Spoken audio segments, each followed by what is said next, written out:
welcome to the first installment of Liberty Nation's Swamponomics Videocast. I'm Ellen's economics correspondent, Andrew Moran. Each week, I dive into the morass of top economic news stories and fish out compelling narratives, or I retrieve fallacies that have been accepted as conventional wisdom by the swamp creatures for years. This week, it's all about the Federal Reserve. Again.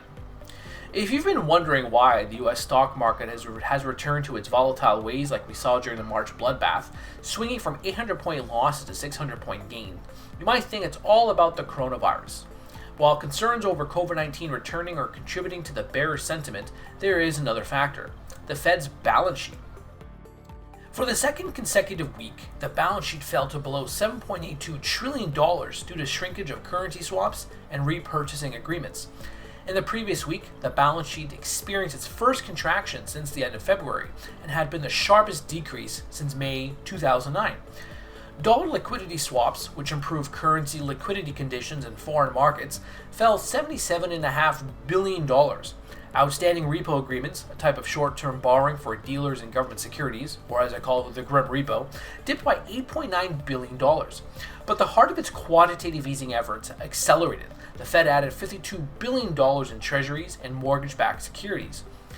The balance sheet is an important measurement or indicator for some of the leading stock indexes, such as the tech-heavy NASDAQ or the S&P 500. As I have reported in recent weeks, you can see the simultaneous movement between balance sheet expansion and rallying stock prices. But if the balance sheet is shrinking, has the Fed stopped printing money? Not at all.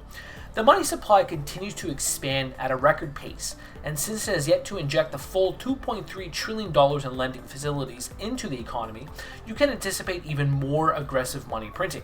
With the Fed ready and willing to unleash additional monetary stimulus, this drop in equity prices might only be a blip in the radar and temporary, since the Fed's unlimited QE is the main driver of this renewed bull market.